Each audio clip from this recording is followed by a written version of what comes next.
If you've been following me for more than 2 weeks, you'll know that right now I am super into shrimp keeping. I love everything about them and I want to put shrimp in every tank that I have.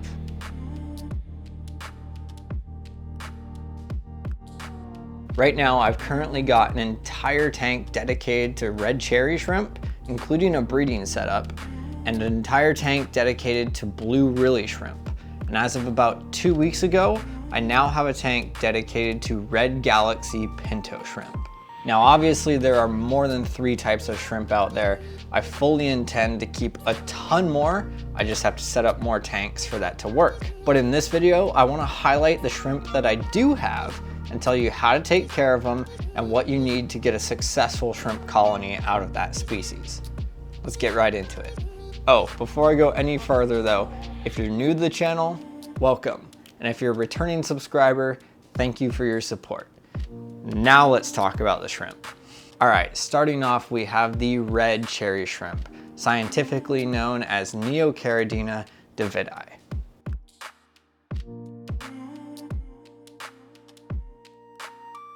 These super cool and very vibrant red cherry shrimp are common in the hobby and are super easy to keep.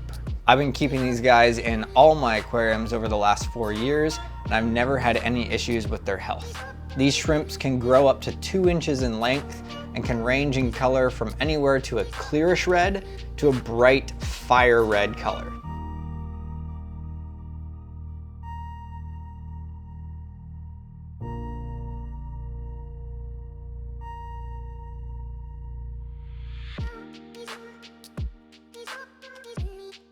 You can find these shrimp in almost any aquarium store, and due to their popularity, they're fairly cheap to purchase. These shrimp are incredibly easy to keep and can breed in almost any tank conditions. There are some conditions that they will thrive in over others though, so let's go over that.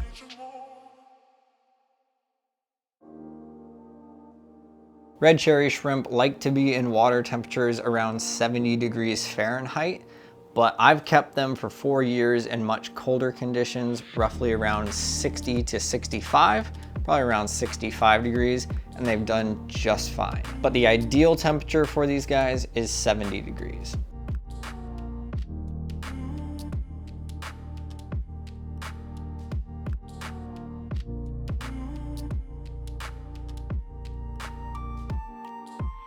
As for their diet, just like any shrimp, cherry shrimp are scavengers, so they'll eat anything in the aquarium, from decomposing leaves and plants to biofilm on wood and algae on rocks. I like to supplement their diet about once a week with some algae wafers, but that's not mandatory. You can just let them eat off of the natural things in the aquarium. Like I've mentioned a couple of times already, cherry shrimp are incredibly easy to keep, and whether you're a beginner or a pro, I highly recommend that you keep them in your aquarium.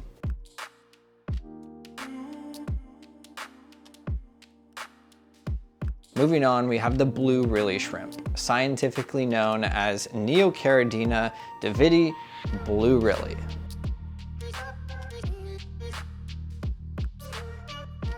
These guys are very similar to the cherry shrimp. Really, the only difference is their color pattern. There are a few things that are different though, but let's state the obvious. They're not red. Instead, they're a mixture of black and light blue. Typically, blue Rili shrimp have black on the head and tail, and the rest of their body is a light blue color. The lower grade blue Rilis can be mistaken with blue velvets every now and then, just because of that dark black color that looks like the dark blue color in the blue velvets, but they are different.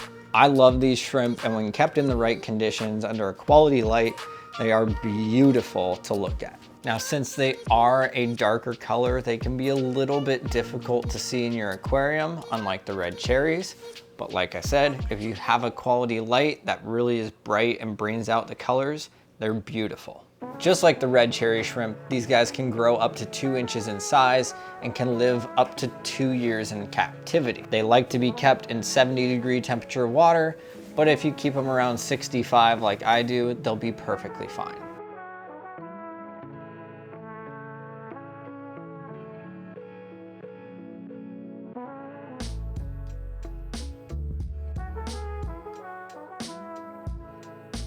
Neocaridina shrimp can lay up to 30 eggs at one time, so if you don't have any natural predators in the tank, or if you have good quality hiding spots where they can lay their eggs in a safe place, you'll have a lot of shrimp really quickly. Now, if you want to get really technical, they like their pH range to be between 6.6 and 7.6.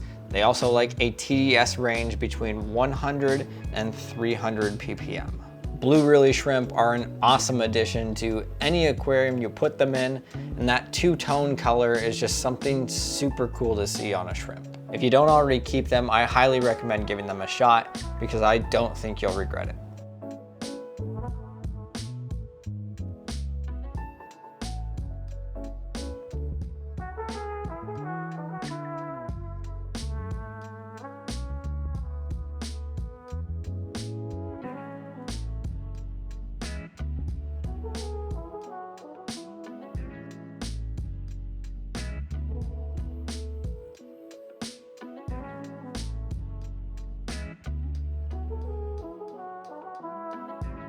All right, now on to the final shrimp, and this is arguably one of the coolest shrimp I've ever kept, the red galaxy pintos. These guys are insanely active and crazy vibrant with super cool color patterns, and will add an instant pop of color and activity to any tank you put them in.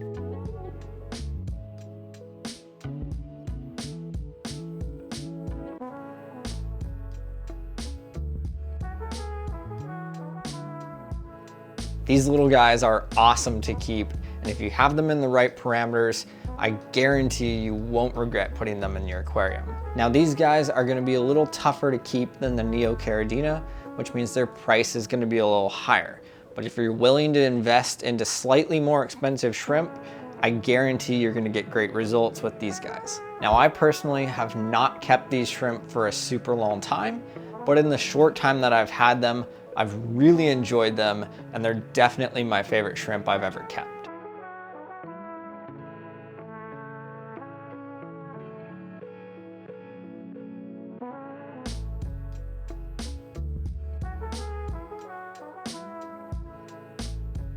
Now, these shrimp come in a variety of colors, but for the most part, they all have some sort of red on them. In my tank behind me, I've got some that are red and white, as well as red and black.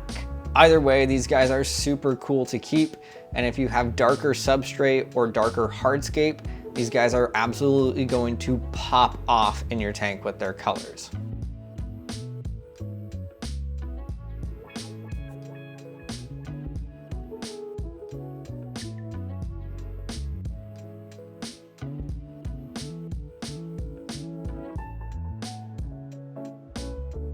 These little guys can live up to 2 years in your tank, but they are a smaller shrimp. So rather than the Neocaridina getting up to 2 inches in length, these guys only get up to 1.2 inches. So they are a smaller shrimp, but in my personal opinion, they look a lot cooler than the Neocaridinas. With these guys, they are a crossbreed, so there is no true scientific name assigned directly to them. There are several scientific names that these are crossbreeds of that I'll butcher trying to pronounce, so I'll throw them up on the screen.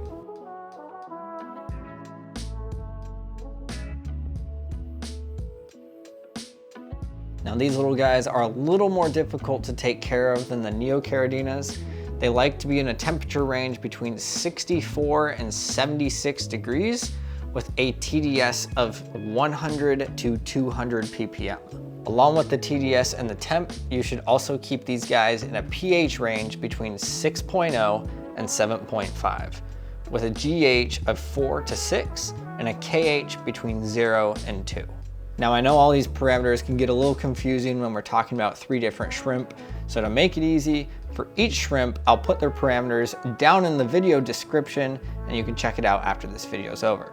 Now, something I've noticed about the red galaxy pintos is that they are incredibly active no matter what time of day or night it is. Even when the light is off, they are constantly moving about, swimming about through the tank. They're a very active species. So right now in my gallery, I've got the red cherry shrimp, the blue Rilis, and the red galaxy pintos. But they're not the only ones that will be in here forever. I've got more shrimp coming, and I intend to keep a whole bunch of different breeds. That being said, if you have a favorite shrimp that you like to keep and think I should as well, drop it down below in the comments and I'll see what I can do about getting my hands on them. All right, that's it for this video. Thank you so much for watching. I hope you enjoyed the footage of the shrimp. Let me know again down in the comments if I should keep other shrimp and which kinds I should keep. If you're not subscribed already, please go ahead and do so. And as always, I'll see you in the next one.